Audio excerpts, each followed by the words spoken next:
இந்த ப்ரோக்ராமில் இன்னொரு ஸ்பெஷாலிட்டி என்னென்னா, நாங்கள்லாம் சார்ந்திருக்கிற லயன்ஸ் கிளப் மாதிரி, ரோட்டரி கிளப் மாதிரி இதுலேயும் ஜெனரஸாக வந்து எல்லாருமே டொனேட் பண்ணுறாங்க. ப்ரோக்ராம் பார்க்கும்போதே பல மக்கள் வந்து அவங்களுக்கு தேவையான டொனேஷன்களை கொடுக்குறாங்க, குறைகளை சொல்கிறது நிறைகளாக செய்கிறாங்க. அது மட்டும் இல்லாமல் ஒவ்வொரு ஊர்லேயும் எந்த குறை இருக்குதுன்னு சொல்லி அரசாங்கத்துக்கு தெரியுதோ இல்லையோ, அரட்டை அரங்கத்துக்கு கண்டிப்பாக தெரியுது. அப்பா ஒரு குடியார எங்களை விட்டு போயிட்டாரு. தினமும் குடிச்சிட்டு வந்து எங்க அம்மா அடிச்சுக்கிட்டே இருப்பாரு சார். அப்ப எங்க அப்பா என்ன சொன்னாரு தெரியுமா சார்? நீ போடி, நான் என் மகனை வச்சு காப்பாத்திக்கிறேன்னாரு சார். அவர் பாசத்துக்காண்டி சொல்ல சார், இவனை வேலைக்கு அனுப்பி விட்டு அந்த காசுல குடிக்கலான்னு நினைச்சாரு சார். ஆனா எங்க அம்மா விடல தெரியும் சார். என்னை கூட்டிட்டு வந்தாரு சார். கூட்டிட்டு வந்து படிக்க வச்சாங்க சார். அன்னைக்கு நான் 25வது ரேங்க், இன்னைக்கு நான் 5வது ரேங்க் சார். ஏன் தெரியுமா சார்? எங்க அம்மா படுற வறுமையால நான் நல்லா உயிர்னேன் சார். உயிர்னு எங்க அப்பா படிக்கூடாதுன்னு சொன்ன முன்னாடி நான் நல்லா படிப்பேன் சார்.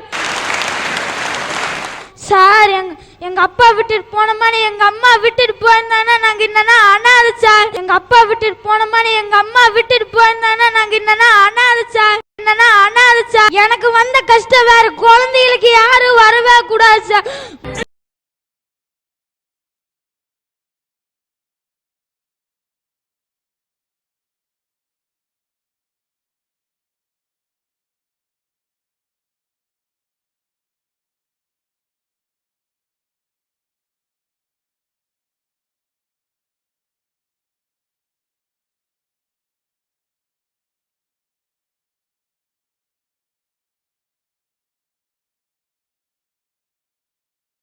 என் மகன் இவ்வளவு தூரம் எனக்கு கொண்டு வந்திருக்கான்னு அது இவனோட தன்னம்பிக்கை.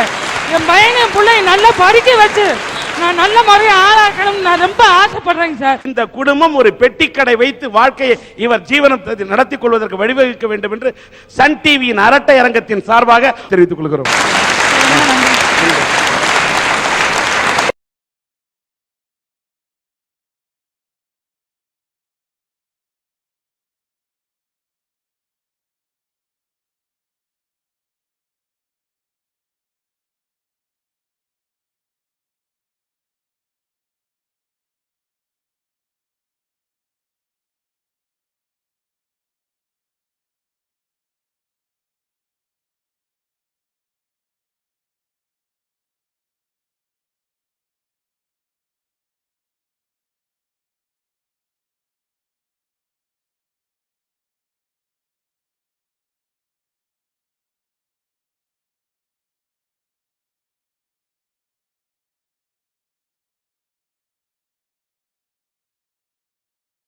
சன் டிவியில் அரட்டையரங்கம் பார்க்குறோம், நல்லா இருக்குது. நல்ல நிகழ்ச்சி இது, நல்லா தவறாத பாருங்க. அரட்டையரங்கம் ப்ரோக்ராம் நான் ரொம்ப ரெகுலராக பார்ப்பேன், எனக்கு ரொம்ப பிடிக்கும். குட்டி பசங்களாம் வந்து ரொம்ப பேசுவாங்க. அது மட்டும் இல்லாமல் they are bringing awareness about education. வில்லேஜஸ்லாம் போய் they highlighting each and every issue. I really like that thing. இன்னும் என்ன பிடிச்ச விஷயம்னா லைக் உமனோட அந்த இதெல்லாம் பற்றி ரொம்ப அழகாக ஹைலைட் பண்ணியிருக்காங்க. And my wishes for its 100th episode. Best wishes. Century போட்டிருக்கீங்க, தொடர்ந்து இதே மாதிரி பல செஞ்சுரி போட்டுட்ருங்க. Best wishes to Arattaiyarangam. Arattaiyarangam 100வது வாரம் மட்டுமல்ல, பல வாரங்கள் இன்னும் ஒரு சிந்துபாத் கதை மாதிரி இன்னும் தொடர்ந்து போய்கிட்டே இருக்கணும் அப்படின்றது என்னுடைய வாழ்த்துக்கள். சன் டிவியோட அரட்டையரங்கத்தின் 100வது எபிசோடுக்கு என்னோட வாழ்த்துக்கள். இன்னும் மேலும் 200 எபிசோடு, இன்னும் அதுக்கு மேலேயும் எபிசோட் போகணும்னு என்னோட வாழ்த்துக்கள். இன்றைக்கு காரைக்குடியிலே இந்த அரட்டை அரங்கத்தை நடத்துவதிலே சன் டிவியினுடைய அரட்டை அரங்கம் மற்றற்ற மகிழ்ச்சி கொள்கின்றது. இந்த காரைக்குடி பூமி எப்படிப்பட்ட பூமி? தமிழ்நாட்டில் எத்தனையோ கோயில்கள் இருக்கும், ஆனால் எந்த ஊரிலும் இல்லாத ஒரு கோவில், ஒரு திருக்கோவில், அது ஒரு தனி கோயில். அப்படிப்பட்ட ஒரு கோயில் இருக்கக்கூடிய ஊர் இந்த காரைக்குடி. அது எந்த கோயில்? வரித்தாய் ஒளித்தாய் என இரண்டுக்கும் தெய்வமாய் இருக்கும் தமிழ்த்தாய்.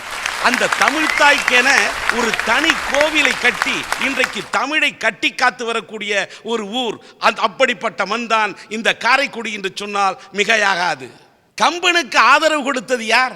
அந்த சடையப்ப வள்ளல். இதை வரலாறு சொல்கிறது. கம்பனுக்கு அன்றைக்கு ஆதரவு கொடுத்தவர் அந்த சடையப்ப வள்ளல். அவருக்கு பிறகு கம்பனின் புகழை கட்டி காத்து அவருடைய புகழை பரப்பிட அதற்காக ஒரு வள்ளல் பிறந்தார். அவர் யார்? அதுவும் அவர் எங்கே இருந்தார்? இந்த காரைக்குடியில் தான். அந்த கம்பனுக்காக அந்த கம்பனுடைய பெயரை அன்றாடம் பாடி புகழ் பரப்பியவர், இந்த காரைக்குடியை கம்பன் குடியாக மாற்றியவர் மகாத்மா காந்தியடிகளுடைய உண்மையான சீடர். அந்த காந்தியடிகளைப் போலவே மேலாடை அணியாத ஒரு மாமேதை. அதனால்தான் 8 வயது சிறுவனுக்கும் எட்டக்கூடிய அளவுக்கு கம்பனுடைய புகழை பரப்பினார். 73 ஆண்டு காலமாக இந்த கம்பன் கடகத்தை கட்டி காத்தவர், உண்மையான சுதந்திர போராட்ட தியாகி, வீரர். அப்படிப்பட்ட அந்த கம்பனடிப்பொடி சா கணேசன் வாழ்ந்தது இந்த காரைக்குடி மண்ணில் தான். அது மட்டுமா, பள்ளத்தூரில் இருக்கக்கூடிய ஏஎம்எம் வீடு, இது வீடா இல்லை வியக்கத்தக்க அரண்மனையா? அப்படிப்பட்ட வீடு. இன்னைக்கு இருக்கக்கூடிய காலகட்டத்தில் எல்லாரும் இத்தாலியன் மார்பிளை கொண்டு வந்து வீடு கட்டுறாங்க, கேட்டால் அதை பற்றி பெருமையாக பேசுகிறாங்க. அந்த காலகட்டத்திலே இந்த பள்ளத்தூர் வீட்டிலே அரண்மனையிலே பார்த்தால் தரையிலே போடப்பட்டது என்ன தெரியுமா? இத்தாலியிலிருந்து கொண்டு வரப்பட்ட மார்பிள் கற்கள். இத்தாலியன் மார்பிள் என்று சொன்னால் அதற்கு முன் உதாரணமாக முன்னோடியாக அந்த வீடை கட்டியிருக்கின்றார். ஆத்தங்குடி பூக்கற்கள். அது மட்டுமல்ல, தேக்கு மரத்தால் இழைக்கப்பட்ட கலை கோயில். அதுதான் அந்த பள்ளத்தூர் வீடு. இதற்கு அடுத்து பார்த்தால் கொத்தமங்கலத்தில் இருக்கக்கூடிய அந்த மஞ்சக்கட்டு வீடு, அது சாதாரண வீடா?